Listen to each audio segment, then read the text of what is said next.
Indah berbalam si awan petang, berarak di celah pepohon ara. Pemanis kalam selamat datang. Awal bismillah, pembuka bicara. Assalamualaikum dan salam sejahtera saya ucapkan. Saya merupakan pengerusi majlis bagi webinar refleksi kami pada hari ini. Jadi hadirin dan hadirat sekalian, hari ini kita akan mengupas mengenai tajuk yang sangat menarik iaitu pembangunan profesional dan pengamal refleksi. Adakah anda tahu mengenai pembangunan profesional dan juga pengamal refleksi? Jika tidak, mari kita lihat apa yang dimaksudkan oleh pembangunan profesional dan pengamal refleksi.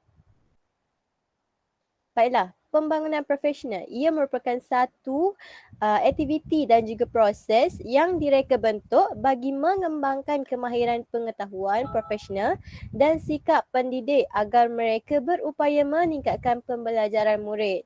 Okey, baiklah, pembangunan profesional ni dia merujuk kepada seorang guru. Seterusnya, yang kedua iaitu pengamal refleksi. Ia merujuk kepada guru yang berperanan sebagai pengamal refleksi yang akan sentiasa mempersoalkan amalan dan tindakannya sebagai seorang guru. Seterusnya, baiklah hadirin dan hadirat, kita teruskan kepada definisi refleksi. Di mana refleksi iaitu Hanifah 2004 mendefinisikan refleksi sebagai satu proses merenung, menganalisis dan mencari alasan dan seterusnya membuat cadangan dan tindakan untuk memperbaiki diri yang dilakukan secara berterusan. Okey, baiklah, di sini bermaksud apabila seseorang guru itu merancang perjalanan pengajarannya, setelah itu dia telah pun menjalankan pengajaran tersebut dan ekoran daripada itu dia telah merenung dan menganalisis kembali pengajaran tersebut dan apabila terdapat sesuatu yang perlu dibaiki daripada refleksi itu juga dia akan macam memberi idea kepada guru itu untuk memperbaiki dari segi objektif ataupun sebagainya. Okey, seterusnya kita masuk kepada kepentingan refleksi, iaitu yang pertama membuat penilaian diri, yang kedua menganalisis aktiviti, pengajaran dan pembelajaran di sekolah dan yang ketiga mencari jalan penyelesaian dan mengubah tingkah laku. Okey, baiklah hadirin dan hadirat sekalian, setelah mengetahui definisi dan juga kepentingan bagi refleksi, jadi marilah kita mendengar pula hujah daripada panel yang pertama iaitu Cik Nora sikit. Jadi beliau akan meneruskan perbincangan pada hari ini mengenai isu yang sering berlaku dalam merangka refleksi. Dipersilakan. Baik, terima kasih saudari pengecara majlis. Okey, ada nampak kan muka saya? Okey. Baik, seterusnya saya akan memberi penerangan sedikit berkenaan dengan isu utama dalam penulisan refleksi yang kami rujuk. Baik, slide seterusnya.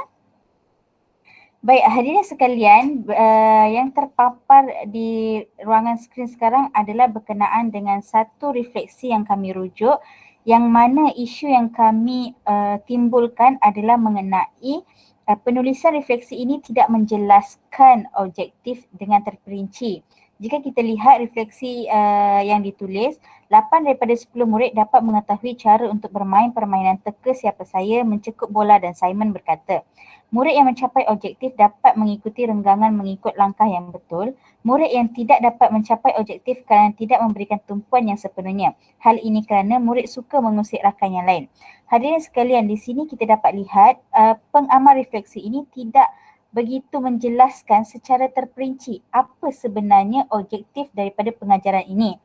Jadi secara tidak langsung penulisan ini dapat kita isukan yang mana penulisan ini tidak begitu tepat untuk menjelaskan pengajaran dan pemudahcaraan pada ketika itu. Baik, yang seterusnya. Okey, yang kedua adalah berkenaan dengan isu tidak menyatakan signifikasi kaedah pengajaran dalam penulisan refleksi. Di sini refleksi yang kami rujuk berkenaan dengan Objektif pengajaran dan pemudahcaraan PDPC pada hari ini telah dicapai kerana MBK berupaya menyatakan kaedah penyimpanan barang dengan betul dan dapat menyenaraikan tujuan merekod stok dengan betul. Di samping itu, melalui aktiviti team project, travelling paper dan round table, murid dapat memahami pengajaran guru. Melalui aktiviti yang dilakukan secara berkumpulan, MBK yang dinyatakan mendapat 10/10 markah, manakala kumpulan MBK yang dinyatakan mendapat 8/10 dalam aktiviti tersebut. Sepanjang PDPC dilaksanakan, MBK dapat mengikuti setiap arahan guru dan kelas berada dalam kawalan guru dan kelas ditangguhkan pada hari berikutnya. Hadirin sekalian, di sini kita dapat menyatakan satu isu yang mana pengamal refleksi ini tidak menyatakan bagaimana signifikasi kaedah pengajaran yang digunakan untuk MBK dan secara tidak langsung kaedah ini dapat lihat tidak memberikan pengalaman kepada MBK itu untuk memahami secara keseluruhan apa sebenarnya yang ingin pelajari ataupun apa yang ingin diajar oleh guru itu sendiri. Jadi itu sahaja dua isu yang kami ingin bincangkan dalam refleksi yang kami rujuk. Jadi berbalik kepada saudari pengerusi majlis, terima kasih. Baiklah, terima kasih Cik Nora Sikin selaku panel yang pertama kerana memberikan satu penerangan yang sangat jelas. Okey, jadi apa yang saya dapat rungkaikan adalah di mana masalah yang sering berlaku semasa menghasilkan refleksi yang terbaik ialah tidak menjelaskan objektif dengan terperinci dan juga tidak menyatakan signifikasi kaedah pengajaran dalam penulisan refleksi. Jadi, baiklah hadirin dan hadirat yang dihormati sekalian, setiap permasalahan pasti ada jalan penyelesaiannya. Maka dengan itu, marilah kita perdengarkan pula penerangan mengenai inovasi yang boleh dilakukan oleh Cik Nurul Izzati dan juga Cik Nur Syahidah selaku panel yang kedua dan ketiga pada hari ini. Sebelum itu, di sini saya ingin meng-highlight sedikit mengenai model yang bakal digunakan sebagai inovasi penulisan refleksi pada kali ini iaitu model COP yang bakal diterangkan oleh para panel kita. Jadi dipersilakan. Baiklah, terima kasih kepada pengurusi majlis. Saya Nurul Izzati akan membentangkan inovasi isu utama yang telah dinyatakan oleh panel pertama tadi. Berdasarkan apa yang pengurusi majlis telah katakan, kami telah memilih model COP sebagai penyelesaian isu yang telah dinyatakan sebentar tadi. Pengenalan model COP, kaedah teori pembelajaran kitaran COP menyarankan bahawa refleksi membolehkan guru atau pelajar mengetahui tentang pola tindakan yang berlaku di dalam proses pengajaran dan pembelajaran. Seterusnya,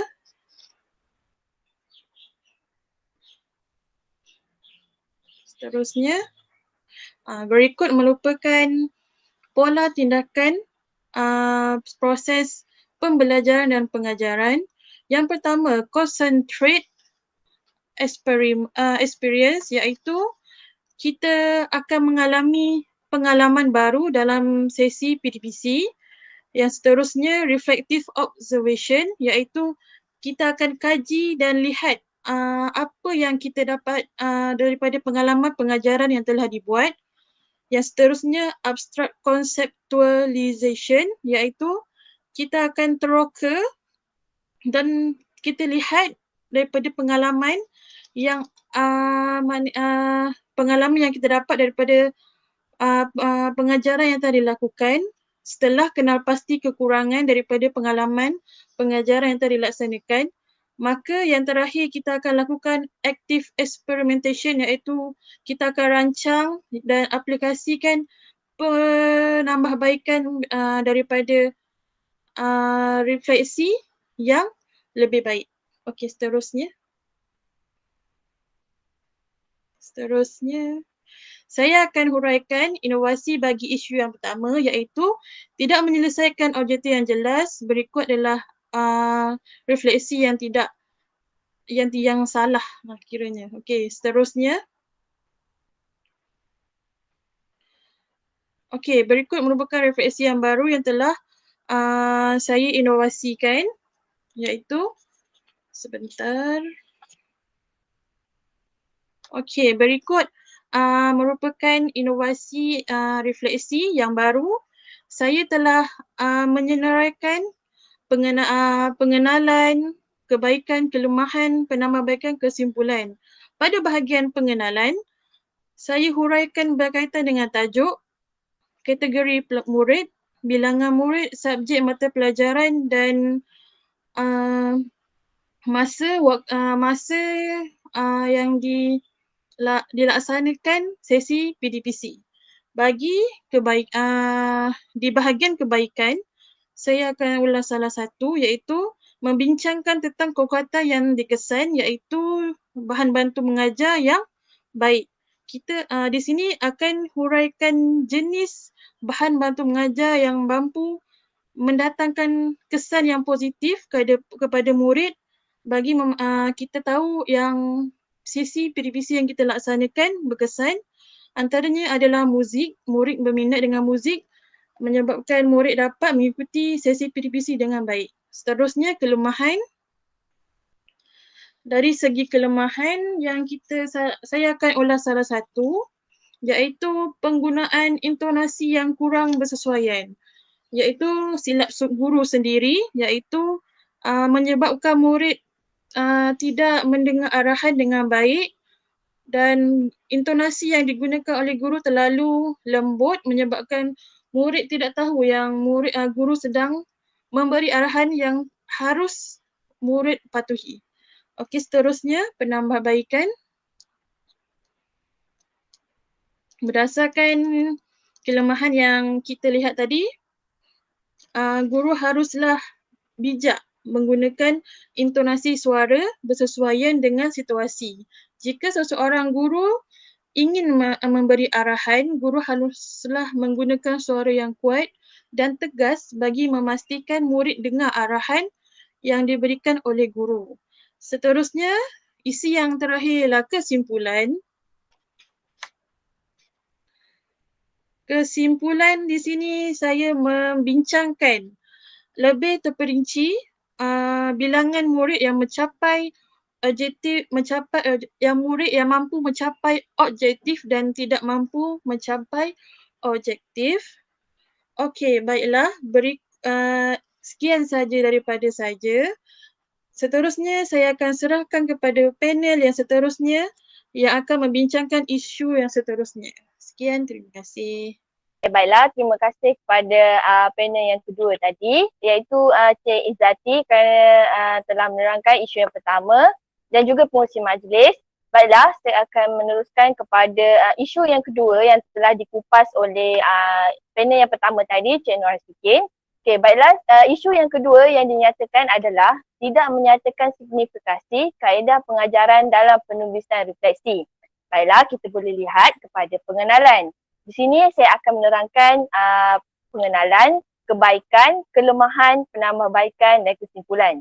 Okey, seperti yang kita boleh lihat di layar skrin, di mana pengenalan saya menceritakan proses pengajaran dan pembelajaran yang berlaku, di mana berapa orang murid yang terlibat dan kategori murid yang terlibat serta topik pengajaran yang ingin diajar pada hari tersebut dan waktu yang diberikan. Okey, seterusnya saya akan menceritakan iaitu kebaikan. Dalam sesi PDPC yang telah saya jalankan ni terdapat kekuatan dan kelemahan lah yang saya dapat lihat. Antaranya kekuatan dia adalah dari segi set induksi. Penggunaan set induksi yang sangat menarik iaitu menggunakan QR code. Di mana murid masalah penglihatan akan mengimbas kod yang disediakan oleh guru menggunakan image viewer. Jadi di sini kebaikan yang boleh dilihat penggunaan set induksi yang mampu menarik minat murid. Okey, seterusnya saya akan masuk kepada kelemahan. Di mana kelemahan saya hanya memfokuskan kepada dari segi pengurusan masa, iaitu dari segi pengurusan masa untuk merancang aktiviti yang dilakukan. Seperti yang kita tahu, untuk PDPC ini masa yang diberikan kemungkinan kita akan mengambil terlebih masa. Jadi di situ kalau kita boleh lihat pelbagai aktiviti yang kita rancangkan berkemungkinan akan menyebabkan pengurusan masa kita akan berkurangan. Jadi disebabkan kita tak dapat menyelesaikan objektif yang ingin dicapai. Seterusnya, saya akan masuk kepada penambahbaikan. Penambahbaikan yang di sini saya nyatakan bahawa berdasarkan PDPC yang berlaku, kita kena merancang aktiviti yang bersesuaian dengan masa yang diberikan. Ini kerana supaya objektif yang kita ingin sampaikan kepada murid-murid tersebut dapat disampaikan. Okey, justru itu juga kita dapat meningkatkan lagi, maksudnya dengan penggunaan teknologi, kita akan dapat meningkatkan lagi tahap kemahiran guru yang profesional dan juga minat murid dalam sesi PDPC. Okey, di dalam kesimpulan yang saya dapat nyatakan, saya menceritakan kesimpulan ini di mana beberapa orang murid telah berjaya mencapai objektif yang pertama. Kemudian beberapa orang murid telah berjaya mencapai objektif yang kedua. Okey, sebagai pengukuhannya lagi, saya nyatakan bahawa melalui aktiviti yang dinyatakan dapat memupuk semangat kerjasama antara murid. Jadi apa yang murid itu dapat dan apa yang guru juga dapat adalah sama. Apa yang guru ingin sampaikan kepada murid iaitu objektif yang ingin disampaikan dan murid berjaya menyelesaikan tugasan yang diberikanlah. Sebagai contohnya kita boleh beri lagi lembaran kerja untuk mengukuhkan lagi kefahaman murid mengenai objektif yang ingin disampaikan. Okey, itu saja daripada saya. Saya akan teruskan kepada pengurusi majlis iaitu untuk menyambung kembali webinar kita. Sekian, terima kasih daripada saya. Baiklah, terima kasih saya ucapkan kepada panel kita iaitu Cik Nur Izzati dan juga Cik Nur Syahidah kerana telah berkongsi cara bagaimana untuk hasilkan sebuah refleksi yang jelas dan terperinci. Okey, dengan ini bolehlah dijadikan sebagai rujukan buat para pendidik di luar sana. Baiklah hadirin dan hadirat sekalian, berakhirnya sesi penerangan daripada ketiga-tiga panel kita pada hari ini, maka berakhirlah program webinar kita. Okey, jadi kami ingin mengucapkan ribuan terima kasih kepada semua hadirin kerana sudi meluangkan masa bersama dengan kami bagi merungkai tajuk pada hari ini iaitu pembangunan profesional dan pengamal refleksi. Jadi akhir kalam, sekian, terima kasih. Assalamualaikum dan salam sejahtera.